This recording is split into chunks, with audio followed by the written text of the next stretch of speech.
Hi. Hello, Rana. Hi, Dana. How are you? I'm great. This is just so awesome. Just for our listeners, I want everyone to know that Rana is actually in Scottsdale, Arizona, and I'm in Seattle. But with technology now, we can, just be right here talking to everyone together, and it feels like Rana and I are in the same room, and I think that's pretty amazing. Yeah, So I'll yeah, start out, that's Rana, great. by telling people a little bit about you, and then you can add to that. I have your resume, and then I'll tell them a little about me. But overall, what I'm hoping we can do today together is just kind of have a conversation about things that we've found have been helpful in our own personal transformations. And both of us have a lot of experience working with a lot of audiences. Mhm, And so together, I hope we can illuminate people with a few things to think about that can make mhm. 2018 and beyond brighter and lighter and happier. So, Great. yeah, Sounds good. good. Okay. Well, I want to tell everybody, our listeners that don't know Rana, actually, I've never met Rana in person, just talked to her on the phone, but I first heard about her when I watched her movie, Sacred Journey to the Heart, or of the Heart.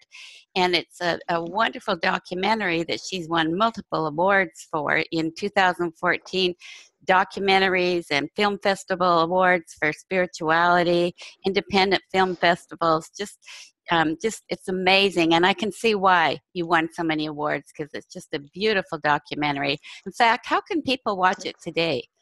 Could you tell people? It's it's streaming still on Gaia, which is Gaia. A lot of people of our listeners will know Gaia. It's the premier spiritual documentary and information channel on the internet. So it's streaming live, and you can just get in there and sign up and search for Sacred Journey of the Heart, and they can easily watch it for something like 99 cents. So I'm Oh, really happy about that. It's still being watched by lots and lots of people. well, and I actually bought the DVD, even though people don't use those a lot anymore. I have a Right. permanent copy, and I can share it with family and friends. And if Yeah. somebody wants to buy a DVD, or any of those left? You have a I few? have only about 20 of them left, and they're going to be relics soon. So Thank I figured I'd sell all but the last two or three, keep those Yeah, for myself. But yeah, yeah, they're becoming relics. So I still have a few left though. I know. We have so many platforms nowadays. But Right. if Yeah. somebody wants to go to your website, do you want to tell our listeners what your website is? It's the same as the movie Sacred Journey of the Heart. And if we get into it later, I'll tell you why it's of the heart instead of to the heart, but it's Sacred Journey of the Heart. So Oh, well, there. that sounds like a good point of discussion. Well, to tell a little more Yeah. about your background, you were a 20-year career. Um, uh, you had a 20-year career in international finance and banking, so you know the corporate world well, I which do. where I feel my message is specifically directed, although it's really to all people. You've also been a life coach and counselor since 2003, and you have a program that you trademarked called Modern Mastery, which I'm sure is a wonderful process that you share with all your clients. You're also a licensed heart math coach, which heart math is explored deeply in your documentary. So I wanted to ask you a little bit more about that because I have followed a lot of that too, Mhm. and I think it's just amazing. And so many people are not aware of all the powers of our own hearts and how we're interconnected. And then you also Mhm. have been a experienced group leader to sacred sites all around the world. And in addition, you have a good educational background. You graduated from the University of Chicago, and you've studied international finance in France. You speak fluent French. I mean, I could spend Yeah. a half hour reading all your accomplishments, but I think our listeners get the Thanks. gist of what you have been doing. But do you have Yeah. anything you'd like to add? Well, I think like what draws you and I together is, and most of our audience were lifelong learners. I just keep learning and adding more things. I'm studying to be a certified clinical hypnotherapist right now and just finished my certification in family constellation. So I'm just always looking for things that make life better. So, it's a great opportunity to learn so easily now. Exactly, and I totally agree. I'm the same way. I constantly am trying to learn new things, and I just wanted to close a window so it doesn't make an interruption. Just to tell our listeners a little bit about me, I am the author of The Extraordinary Workplace, Replacing Fear with Trust and Compassion, and I've been doing this work for 20 years. And prior to that, I worked in a variety of businesses, organizations. I worked with CPA firms, law firms, insurance companies as a consultant. I discovered in the workplace that there's a lot of pain and suffering, just like the world, but sometimes in the workplace it's really intensified with a lot of ego drama. So I wrote my book to help people. Rana, as a matter of fact, you probably saw that in the corporate world, the drama going on between egos. Mm. I did. I saw a lot of it, and you just had to, at that part of my career, keep my head low and hope for the best. I didn't have a lot of skills to address it at that time. Exactly. And that's what most people do. And that's why I think the Gallup poll shows that 70% of American employees are disengaged at work. So that means they're keeping their head down. They're not happy. Yeah. And just, can you imagine what the productivity would be if people actually were engaged in work and were happy? So I wrote my first book in 2000 actually, and then another one about 5 years ago or so. And what my dedication is, similar to yours, but mine is focused, my arena is the workplace. And I'm dedicated to helping rebuild relationships in the workplace by honoring the spirit in ourselves and others. And I believe when we can replace fear with trust and compassion for one another, all of us can be elevated and restored to who we truly are, our true spiritual essence. And I think that's what we're trying to do worldwide.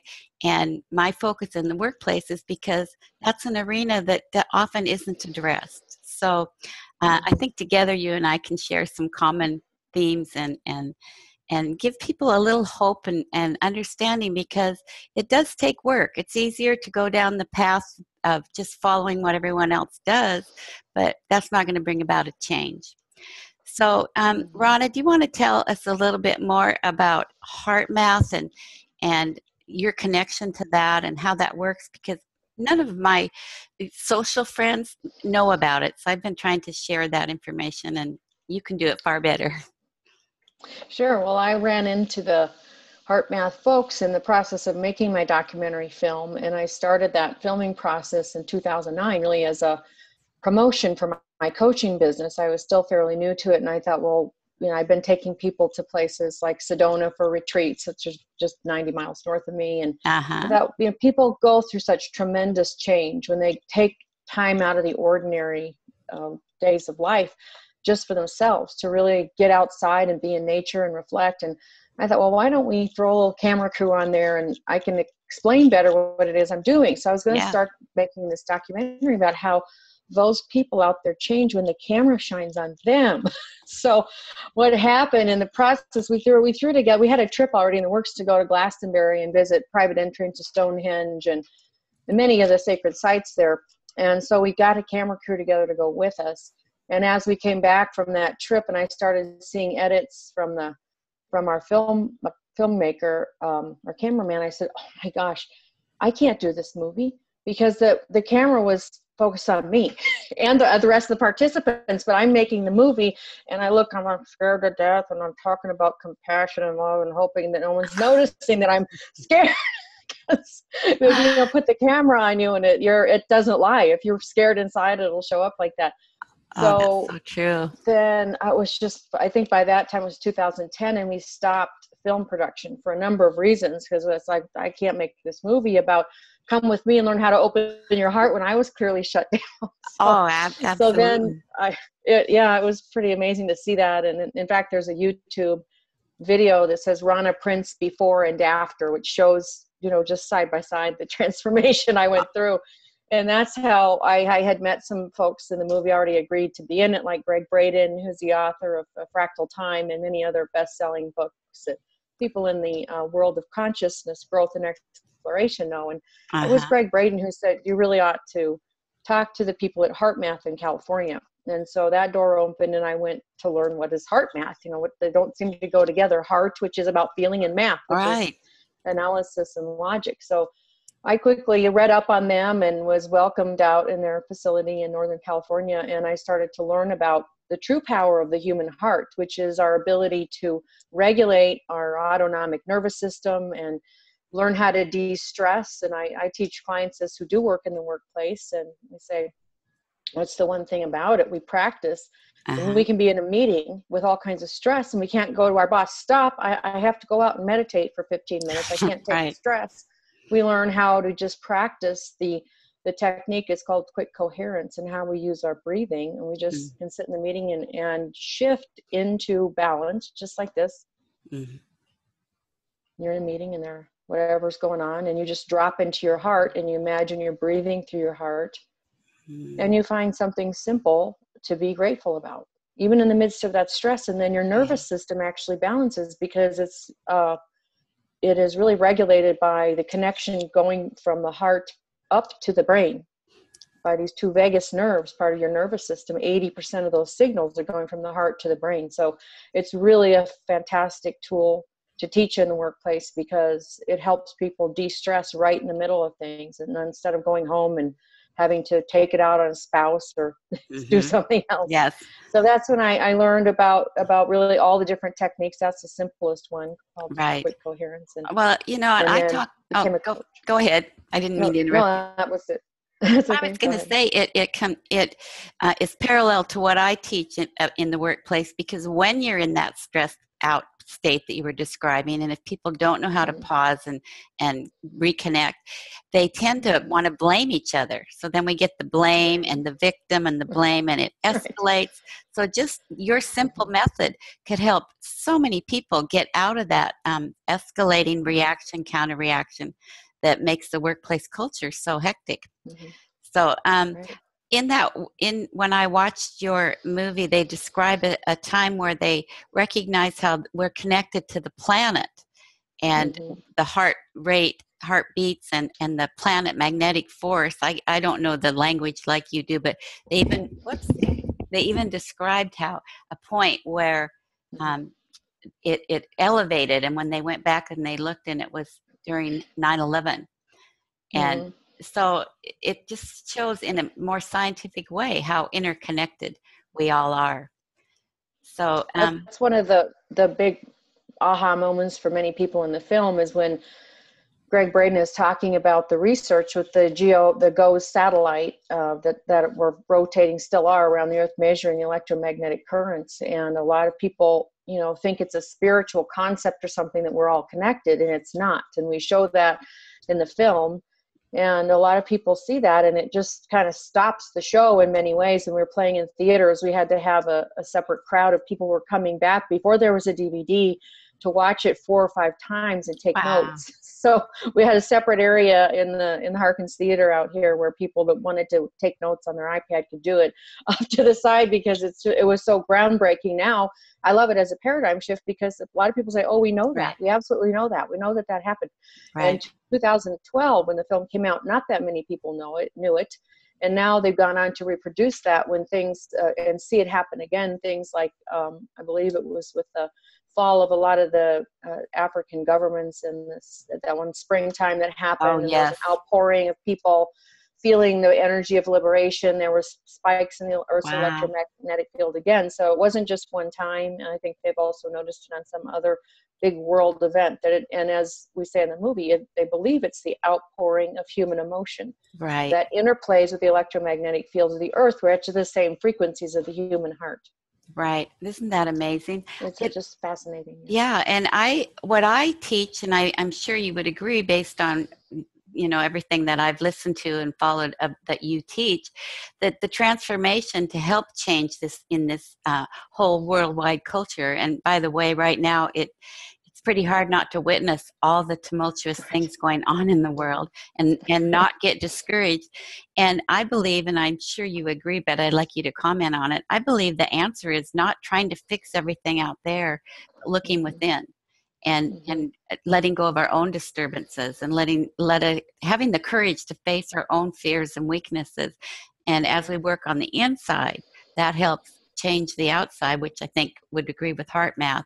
So tell me a little bit more about your transformation and if you agree with that, that we have to start with the inside. Well, I absolutely agree with it. And that's one of the things I like about the Reach of HeartMath. They have a monthly event that they coordinated around the time of the full moon, where they bring people all together in what's called the global care rooms. And you can look at the earth and see it lit up from where people all over the earth are coming together to meditate and pray on a specific theme. They'll pray for a place where there was earthquakes. And so that's, one of the many ways the HeartMath message is continuing to bring people together. But I had one particular incident in showing the film. It's taken me in unexpected places. I thought, it was just going to be a little movie that showed Right.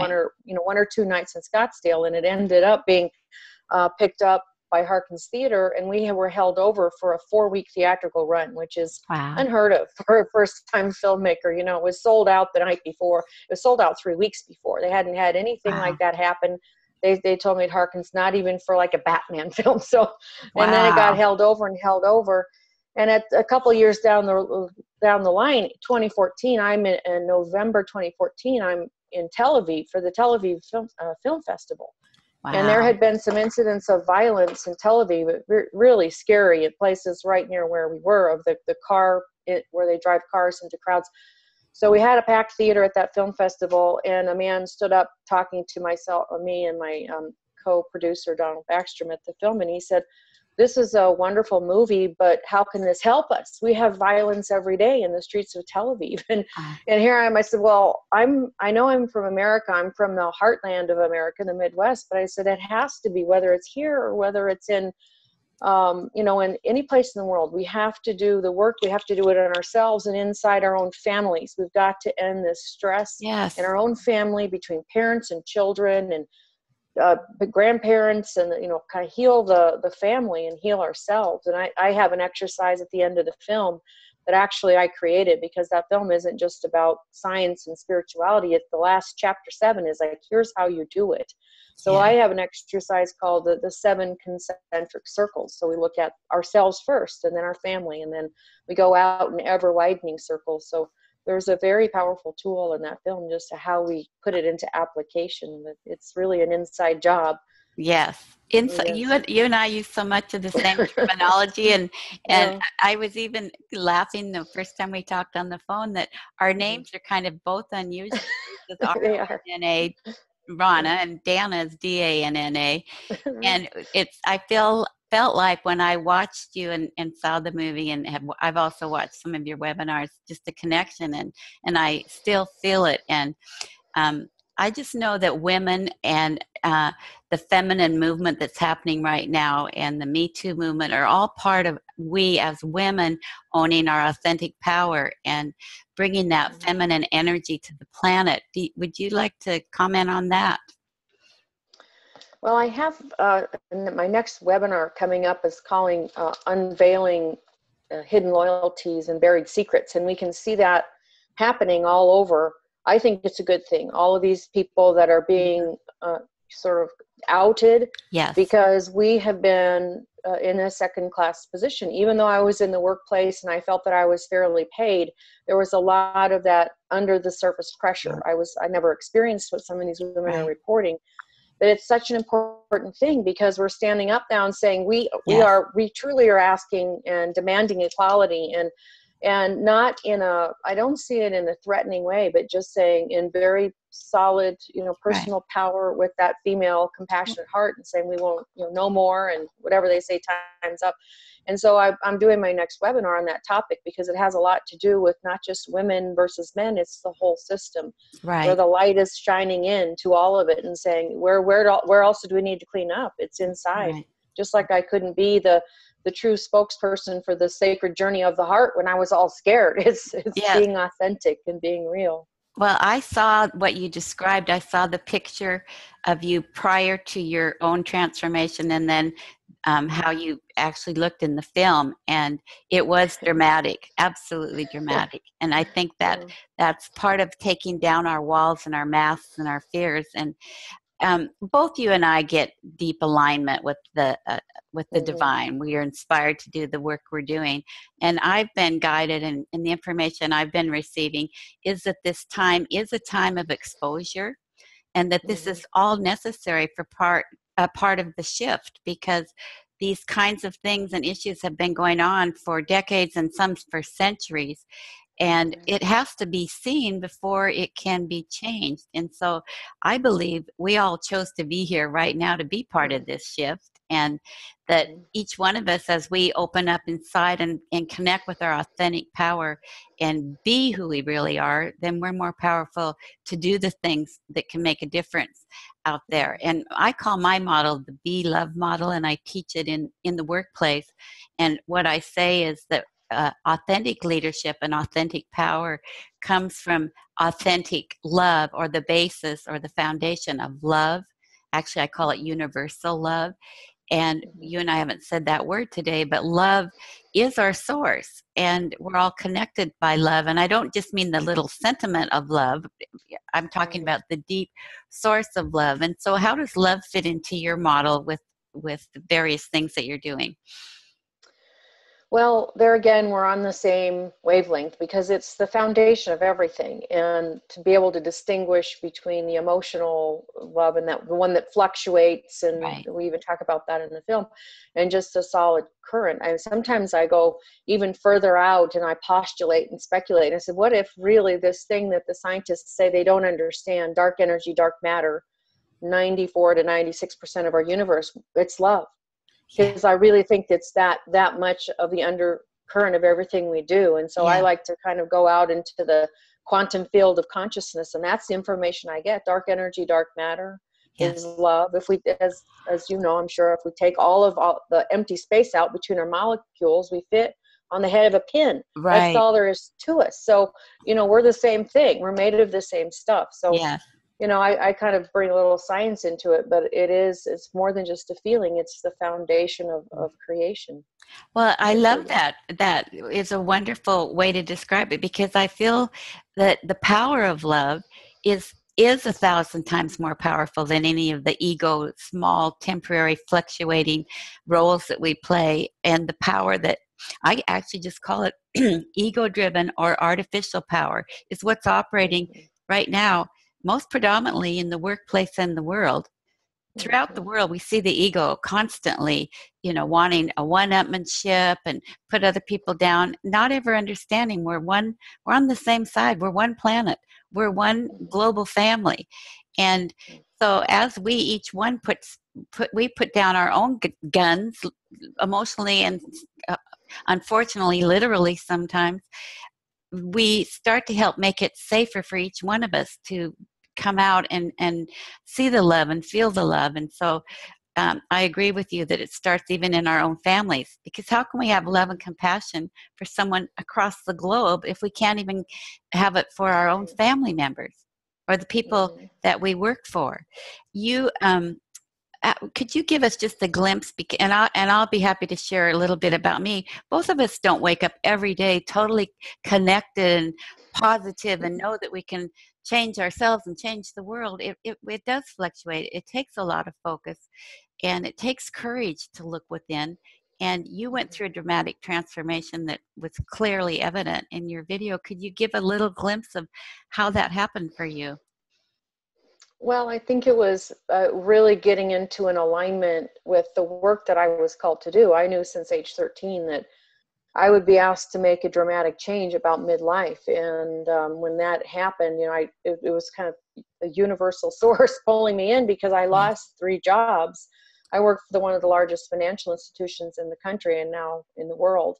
And there was, at that time, was a reduction in force. So I got swept up in that, and I, was mid-level management because I had started having children, and I refused to take a promotion that would require me to be away from my children for 12 hours a day. I said, no, thank you. So then I got swept up in a reduction in force, had a couple other jobs. One company failed, one other company. I looked around and I said, this is not what I want to do. So I decided, okay, now I'm going to be I'm going to help people with my intuitional gifts that I was born with. Right. And that I knew from 13 I would be called to use. I had no idea what I was doing or how to do it. I just showed up and the people were there. So it was quite an interesting, the doors flew open, but I had not yet come out of that intellectual, rational business mind to get congruent with the mind of the heart, or the heart brain, as we talk. And so that attempting to make that film in the first couple of years, it showed me that I had some work to do to really dig deep within. I also met Colin Tipping, who's the creator of Radical Forgiveness. And he is just, I would call him my most significant mentor, because he helped me get free of the unforgiveness and the resentments I was hauling around this heavy backpack. And, Yeah. that I think was probably my biggest transformation. In fact, was Radical Forgiveness, to learn that the radical part of it is there's really nothing to forgive, because all the things that happened in my childhood with some abuse on the part of my father, all of that helped me be who I am today and share a message with a lot of people. So that I was doing the real tough work of radical forgiveness. It was not easy to dig back through my past and see it in a different light. And that, I would attribute that to the biggest part of my transformation. That is just so amazing, because it is so hard to look inside, and forgiveness is at the core of my work too. And so I often talk to people about forgiveness is not about forgiving the other person. It's about letting go of your own anger and pain and suffering. And so what I found, and I'm sure what you're describing is the same thing, that my greatest growth and the lessons I learned the most about myself were at the times when I was presented with these difficult situations. And so ultimately they are a gift. And it gives me trust in the unknown. It gives me trust in the greater consciousness and the source, that everything is unfolding as it should. And like you, I received a lot of guidance that directed me in very strange ways. And at one point, I was told that I was supposed to write this book now, and this was what I'd been preparing for. And I up and left my comfortable home, and sold it, and moved to Seattle, and started speaking all over the United States about the message to help heal the workplace. And I continue to receive this kind of guidance that helps me in my times when I have doubt or fear. Last summer, I don't know if I've told you, Rana, but last summer my adult grown son fell on a mountain bike accident and broke his neck. And that was a huge challenge, to recognize that each one of us has our own journey, and I could love and support him, but I'm not in charge of his journey, and that somehow he had chosen this as an opportunity to awaken. And I've watched him transform. And miraculously, we just found out that the bone, 8 months from the day it happened, has fused. So we've all gone through challenges, and I think they're the hardest in our own family. I know you have 4 children, and I think you have some grandchildren too. I do. I have 4 children, and my oldest son has three little ones, and it was a surprise because he was pretty young when that came up. But it was one of the things I also knew when he was born, that he was going to be a young father, and I just see it as just such a joy and such a blessing. And that's been so helpful for me to see even the unexpected things turn out to be the biggest blessings. Exactly. And I have 2 children, and they're both adults, and I have twin grandchildren, a boy and girl, that are 4 years old. And it's just life is such a gift, and we have so many interruptions in our lives that can take us down. But I think the illumination I wanted to share with people today, and talking to you, because I knew you would be able to share the same kind of message, that really it's always about, in the end, it's coming to know and love ourselves, accept ourselves and our journeys, and share that love with others. And so tell us a little bit about some of the modalities and things that you're doing to help people understand their own path, and help them reach that actual happiness and peace, and share it with others. Well, I've learned a lot, and I'm always evolving and learning, and I like the tools of radical forgiveness, and HeartMath is very practical. My latest thing I'm really excited about is I'm working with family constellations, which is the work of Bert Hellinger. Now, this is different than a lot of people say, oh, I know family systems, which is in the field of psychology, and I'm not a psychologist. Family constellation includes the concept of the soul and the eternity of the soul, and the interconnection of souls of your family, not just through DNA, but from many other sources. For example, the man I've been with for the last 10 years, his ex-wife belongs in my family soul, and I'm very grateful for her because they divorced and it made room for me. So this is Right. beyond just biology. But what I found is so helpful with that is people start to realize this isn't just so personal. All the things, the love I didn't get from my mother or the approval from my father, it wasn't because there was anything wrong with me. What something stood behind them and behind them. And when you Right. bring in the awareness of the spiritual purpose behind this, you can guess at it. People start to unburden from the sense that there's the mistaken idea they make in childhood and carry into adult, that there's something wrong with them. And this Right. has been quite an amazing modality to help people understand, there really isn't anything wrong with you. There's really nothing wrong with your parents. They couldn't give you the love they didn't have. So that's one thing that I've seen people very quickly, without a whole lot of, digging up the past, but just really seeing how their family soul has kept hidden secrets, and there's buried Yes. treasures in there. And Yeah. it works now. It's not a spiritual technology. It works in the morphic field that Rupert Sheldrake taught us about, and he was laughed at 30 years ago, but science has now proven in quantum physics that this field is real. Yes. That epigenetic inheritance, the feelings and sensations we're born with, is real. So there's a Yeah. lot of science behind it, and it's helping my clients get free from patterns that have just been baffling Yeah. very, very quickly. I'm very excited about that, and that's where my webinar focus has been lately. Yes. Well, that is fascinating, and um, I feel like that, and you can tell me if you agree. I feel like people are more open to awakening, and that Mhm. I always compare the workplace and the world like a stage, and the egos are all the actors interacting on the stage, and people were so intensely and drawn into the drama that's going on in the world, and it's hard not to watch everything that we see and hear. But I feel like the pain has gotten deeper, and more people are saying, I'm tired of this and I'm ready to wake up, and they're more willing to look within and discover how they can be more personally connected and strong and authentic.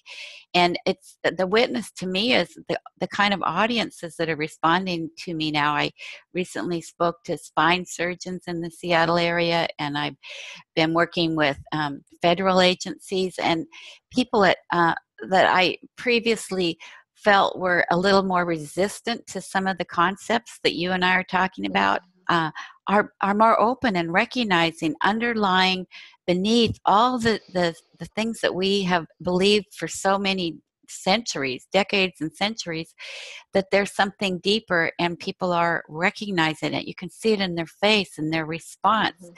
Are you finding people are more eager to explore more deeply and understand the spiritual and all the interconnectedness of our planet? I think that the audience I've attracted over time has already come because they're somewhere deep into their spiritual journey, but they're willing to dive in and really do the hard work now, I would say.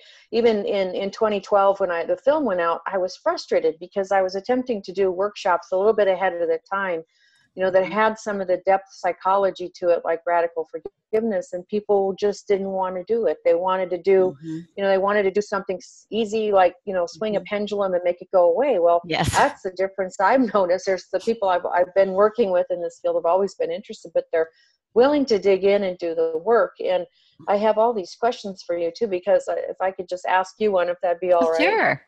Yes. Because I have some, I've got some people coming in, that work in federal agencies like you mentioned, and they are just so full of stress and Mhm. anxiety. And I know they would like to hear from you. Well, how do you bring your principles into the workplace? How can they find out about that? Well, thank you for asking me that. I feel like, well, in my book, I describe how we take I call it a personal restoration plan, that as we Hmm. take a journey back to ourself and discover who we really are, our true self, not all the roles that we're playing in the workplace and everywhere we go, we become more authentically powerful, and we stop being a puppet in the drama. And I think that's Hmm. how the drama starts to end. And Right. yeah, it's an unraveling process where individuals start to see how they get hooked into this drama, because I feel like it's a web of egos that are battling and competing for power in small groups, in regional groups, in whole federal national groups. There's a hierarchy. It's an artificial hierarchy, but it exists. And as we are more powerful, we're the ones that can help bring about change, and we can create better relationships. But it goes right back to what you just said, the hard work to go inside and be willing to stand for truth and for authenticity rather than play a part in the constant ongoing drama. And so the more powerful that a person is in their organizational chart of their wherever they're working, the more impact they can have if they are the ones that take the deep path, because they can affect more people. But I also tell anyone at any place, anytime, just like you were describing in that meeting, they can wake up from the drama and not participate, because that's what keeps it together. Everybody agreeing and validating it for each other that this is the way it is. But it'll be from the ground up oftentimes, that the foundation of love can go back up through an organization and help people really connect that we're one family, one company. I tell people, you think that enemy's on the other side of the table, they're on your side of the table. You know, we have to learn how to see what we have in common and give up all these ego disputes. So it's in my book and on my website. I have, and you and I sharing information is another way that we can get our messages out to people. So does that make sense to you?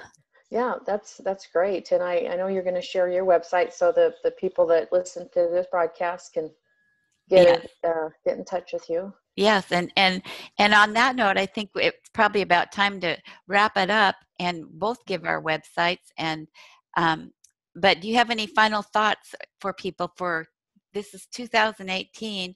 I believe it's part of the shift in consciousness. What's your intuitive sense about what's coming in in the future here? Well, about 4 years ago, I was on stage giving a talk about what I called Heart Vision 2020. And I said, this is in 2013. And as part of what I do, I work with the energy of source, and I connect with all consciousness in the field. And I was really allowing a message to come through me that said, I had everyone in the audience in the Sedona Creative Life Center write down their vision for 2020, because I said back in 2013, by the year 2020, we will have experienced a very profound shift of consciousness, that people will have to wake up and take responsibility and stop blaming and really learn to work together better. So I think we're well into this shift. We can see the light shining into situations that have been closeted, and we're seeing that, and people saying we need to have a different conversation. And that means the more we lead from the heart and the less from the egoic mind, the more we can come up with these solutions. And I think it's really very close in the year 2020. And you can see people starting to pick up on that theme. I did it in 2013. So I've got some new websites called Heart Vision 2020. I bought all those up that I could find for getting that message out, because that's what I think the next 2 years are going to be profoundly shifting. And the more creative and the more open we can be, the better we are to act as contributors to the field, as they say in heart math, rather than detractors. And it's going to be one or the other. You can't really stay neutral. It's, do you choose to contribute to the shift in consciousness by doing your own work, or detract? And I know you and I are doing our best to contribute and share our message. So that's what's the exciting part about it. It's very exciting. And I have the similar guidance that this is part of the evolutionary shift like humankind has never seen, and that we're being assisted with an infusion of energy and life from other dimensions, and that this is a magnificent journey. And so even though it looks at this time like the worst it's ever been, it's part of the necessary exposure and cleansing and purging. And so we're really at a wonderful time in the planet, and my guidance is saying we are going to make the shift to a better, more compassionate world where people actually respect and love one another, and that's the vision I continue to hold and do my part in sharing. So your website again, Ronna, you have more than one. You have your the Journey of the Heart, Sacred Journey of the Heart. Go ahead and tell us. Yeah, that's the main one I have right now, because I'm getting ready to launch some of these new websites. So that's the main one to find out. A lot of the coaching Oops, our connection got a little. I've got a journeyoftheheart.com. Okay, could you repeat that, because the connection got a little unstable?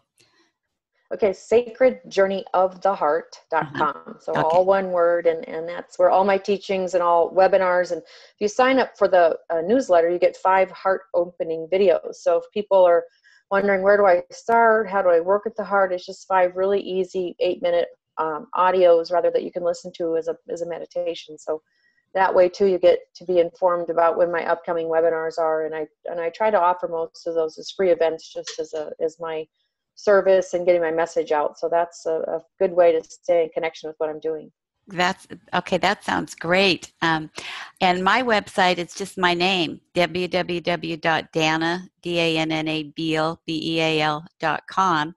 And I have videos and different things on there and articles that can help people. And if you sign up and subscribe to my newsletter, I give tips and insights to the workplace and how each one of us can contribute and be happier and create a better culture. And I have a Facebook page called Healing the Workplace Culture on Facebook, if you want to join that. And then I also, and I don't always give this out, but this is the right audience, I do a blog called the12wiseones.com.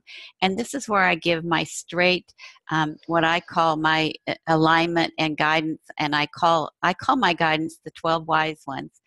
And so I put more straight spiritual conversations on that a lot of people find helpful and illuminating. But of course, in a business audience, I have to be a little bit careful about how spiritual I talk, because I don't want to threaten people's thought systems. So I talk about very universal principles. But I hope that people in the audience take a moment to look at both of our projects and continue to be a part of the shift.